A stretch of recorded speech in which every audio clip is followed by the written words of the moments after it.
അസ്സലാമലൈക്കും. പുതിയൊരു വീഡിയോയിലേക്ക് എല്ലാവർക്കും സ്വാഗതം. ഇന്ന് ഞാൻ എൻ്റെ നാട്ടിലാണുള്ളത്, അനിയത്തിയുടെ വീട്ടിലാണ്. അപ്പോൾ ഇന്ന് നമുക്ക് ഒരു സാമ്പാർ ഉണ്ടാക്കാം. അപ്പോൾ സാമ്പാറിന് വേണ്ടിയിട്ടുള്ള ചെറിയ ഉള്ളിയും ബാക്കി പച്ചക്കറികളെല്ലാം നമുക്ക് അരിഞ്ഞെടുക്കാം. അപ്പോൾ ചിക്കു കൂട്ടിൻ്റെ ഉള്ളിലുണ്ട്. അനിയത്തിയുടെ വീട്ടിലൊരു കൊറിയൻ തത്തയുണ്ട്, കുറേ ലവ് ബേഴ്സൊക്കെ ഉണ്ട്. ഒപ്പം ഒരു കൊറിയൻ തത്തയും ഉണ്ട്. അപ്പോൾ ഉമ്മച്ചിയും കൂടി വന്നിട്ടുണ്ട്. ബാക്കി അവിയലിനൊക്കെ ഉള്ള പച്ചക്കറിയൊക്കെ അരിയണം. അപ്പോൾ നമുക്ക് സാമ്പാർ വയ്ക്കാം. ഞാനും എൻ്റെ പൊന്നൂസും കൂടിയാണ് സാമ്പാർ വയ്ക്കുന്നത്. അപ്പോൾ നമുക്ക് കഴുകി കുതിർത്ത് വെച്ചിരിക്കുന്ന സാമ്പാർ പരിപ്പ് ആദ്യം ഇട്ട് കൊടുക്കാം.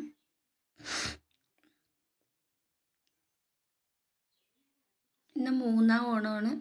അപ്പോൾ എല്ലാ കൂട്ടുകാരും ഓണമൊക്കെ ആഘോഷിച്ച് അടിച്ച് പൊളിച്ചിരിക്കണമെന്ന് വിശ്വസിക്കുന്നു. അപ്പോൾ അതിന് ശേഷം കഴുകി വെച്ചിരിക്കുന്ന ചെറിയ ഉള്ളിയും അമരക്കയും ഇട്ട് കൊടുക്കാം.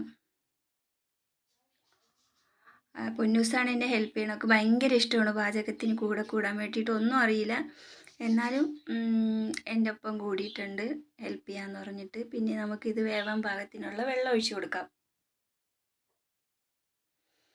വേഗം പാകത്തിനുള്ള വെള്ളം ഒഴിച്ചു കൊടുത്തിട്ടുണ്ട്. ഇനി നമുക്കതിലേക്ക് ആവശ്യത്തിനുള്ള ഉപ്പ് ചേർത്ത് കൊടുക്കാം. പൊന്നൂസിന് ഭയങ്കര ഇൻട്രസ്റ്റ് ആണ് ഇങ്ങനെ പാചകം ചെയ്ത് ഇങ്ങനെ യൂട്യൂബിൽ പിടിക്കാനൊക്കെ ഭയങ്കര ഇതാണ്. അപ്പോൾ അവളും എൻ്റെ ഒപ്പം കൂടി. ഞാനിവിടെ ഉള്ളതുകൊണ്ടല്ലേ കൂടാൻ പറ്റും, ഞാൻ പോയി കഴിഞ്ഞാൽ പറ്റില്ലല്ലോ. അപ്പോൾ അനിയത്തിയുടെ വീട്ടിലാണുള്ളത്. കുക്കറിൻ്റെ മൂടി അവൾക്ക് അടയ്ക്കാൻ അറിയില്ല, പക്ഷെ അവൾ ശ്രമിക്കുന്നുണ്ട്. കുറേ ശ്രമിച്ചു നോക്കി, പറ്റിയില്ല. പിന്നെ ഞാൻ തന്നെ അടച്ചു കൊടുത്ത്. അപ്പോൾ പരിപ്പും ചെറിയുള്ളിയും അമരപ്പയറും വെന്ത് കിട്ടിയിട്ടുണ്ട്. ഇനി ബാക്കിയുള്ള നമുക്ക് അരിഞ്ഞു വെച്ചിരിക്കുന്ന എല്ലാ പച്ചക്കറികളും ചേർത്ത് കൊടുക്കാം.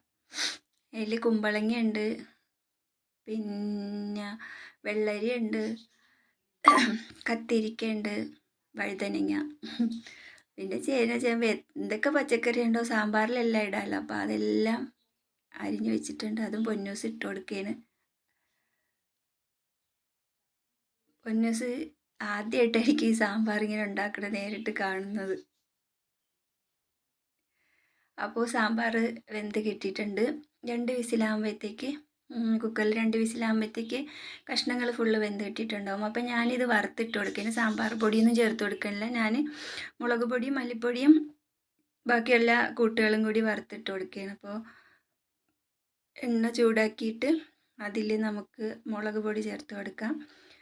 ആവശ്യത്തിനുള്ള മല്ലിപ്പൊടിയും ചേർത്ത് കൊടുക്കാം. മല്ലിപ്പൊടിയും മുളക് പൊടിയും മഞ്ഞൾപ്പൊടിയും ചേർത്ത് കൊടുത്തിട്ട്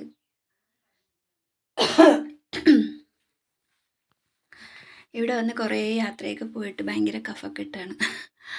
അപ്പോൾ അതും ചേർത്ത് കൊടുത്തിട്ടുണ്ട്. മല്ലിപ്പൊടിയും ചേർത്ത് കൊടുത്ത് നല്ലതുപോലെ നമുക്ക് കരിയാതെ മൂപ്പിച്ചെടുക്കാം.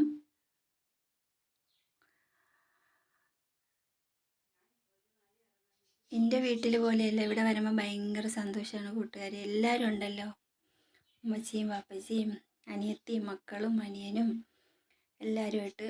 ഇനി നമുക്ക് അതിലേക്ക് കായപ്പൊടി ചേർത്ത് കൊടുക്കാം.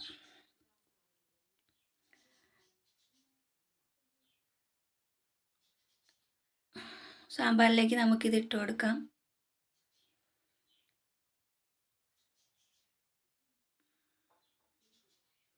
ചില ജില്ലകളിലൊക്കെ നമ്മൾ സാമ്പാറിന് പിന്നെ വറുത്തരച്ച് തേങ്ങയും കൂടി ചേർത്ത് ഉണ്ടാക്കലുണ്ട്. നല്ല ടേസ്റ്റാണ്. പാലക്കാടൊക്കെ അങ്ങനെ ഉണ്ടാക്കലുണ്ട്. ചില ഹോട്ടലിൽ നിന്നൊക്കെ അങ്ങനെ നമുക്ക് കിട്ടിയിട്ടുമുണ്ട്. ഞാൻ ഒരിക്കലും അങ്ങനെ ചെയ്തിട്ടില്ല. ഇൻഷാ അല്ലാ ഇനി ഒരിക്കലും സാമ്പാർ ഉണ്ടാക്കുമ്പോഴത്തേക്ക് ചെയ്ത് നോക്കണം. അപ്പോൾ ഞാൻ പൊന്നൂസിന് ഉപ്പുണ്ടാകുന്ന നോക്കാൻ കൊടുത്ത് പൊന്നൂസ് പറഞ്ഞാൽ കൊള്ളാം, കുഴപ്പമില്ലെന്ന്. ഇനി നമുക്ക് താളിച്ച് കൊടുക്കാം. എണ്ണ ചൂടായി കിട്ടിയിട്ടുണ്ട്. അതിലേക്ക് കടുക് ഇട്ട് കൊടുക്കാം. അപ്പോൾ അവൾ ഉലുവ ഇടട്ടെ എന്ന് പറഞ്ഞിട്ട് അത് വേണ്ടാന്ന് പറഞ്ഞു. ഉലുവ പൊടിയാണ്, അപ്പോൾ പെട്ടെന്ന് കരിഞ്ഞു പോകും. അവസാനം ഇട്ട് കൊടുക്കാമെന്ന് പറഞ്ഞു. അപ്പോൾ ചെറിയ ഉള്ളി ഇട്ട് കൊടുത്തിട്ടുണ്ട്. അപ്പോഴാണ് ഞാൻ പുളിവെള്ളം ചേർത്തിട്ടില്ലെന്ന് എനിക്ക് ഓർമ്മ വന്നത്. പിന്നെ ഞാൻ കരുതി എന്തായാലും പുളിവെള്ളം ചേർത്ത് കൊടുക്കാമെന്ന് വിചാരിച്ച്. കഷ്ണങ്ങൾ ഇട്ട് കൊടുക്കുമ്പോഴാണ് സാധാരണ പുളിവെള്ളം ചേർക്കുന്നത്. പിന്നെ അതിലോട്ട് തക്കാളി ഇട്ട് കൊടുത്തിട്ടുണ്ട്. ഇനി കറിവേപ്പിലയും കൂടി ചേർത്ത് കൊടുക്കും. എന്നിട്ട് മൂപ്പിച്ചിട്ട് നമ്മൾ സാമ്പാർക്ക് തട്ടി കൊടുക്കും. അപ്പോൾ പുളിവെള്ളം അങ്ങനെ പുളി എടുത്ത് പിഴിഞ്ഞ് വെച്ചിട്ടുണ്ടായിരുന്നു. പക്ഷേ ഞാൻ കാര്യമൊക്കെ പറഞ്ഞ് നിന്ന് സന്തോഷത്തിൽ കഷ്ണങ്ങൾ ഇട്ടപ്പം പുളിവെള്ളം ചേർത്ത് കൊടുക്കാൻ വേണ്ടി മറന്നുപോയി. ഞങ്ങൾ അങ്ങനെ കഷ്ണത്തിൻ്റെ കൂടെയാണ് ചേർക്കൽ.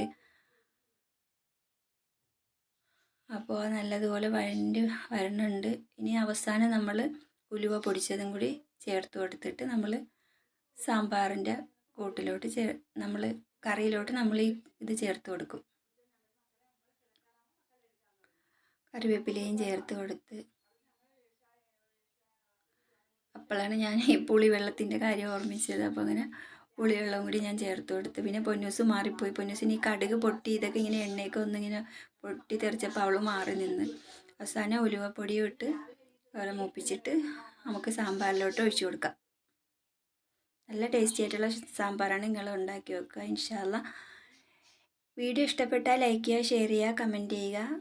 തൊട്ടടുത്തുള്ള ബെൽ ബട്ടൺ ക്ലിക്ക് ചെയ്യുക. എന്നാലേ ഞാനിടുന്ന വീഡിയോസുകളെല്ലാം നിങ്ങൾക്ക് നോട്ടിഫിക്കേഷനായി ലഭിക്കുകയുള്ളൂ. മറ്റൊരു വീഡിയോയിലേക്ക് നമുക്ക് വീണ്ടും കാണാം. അതുവരെ എല്ലാ കൂട്ടുകാർക്കും സുഖവും സന്തോഷമാണെന്ന് വിശ്വസിക്കുന്നു. അസ്സലാമു അലൈക്കും വറഹ്മത്തുള്ളാഹി വബറകാതുഹു.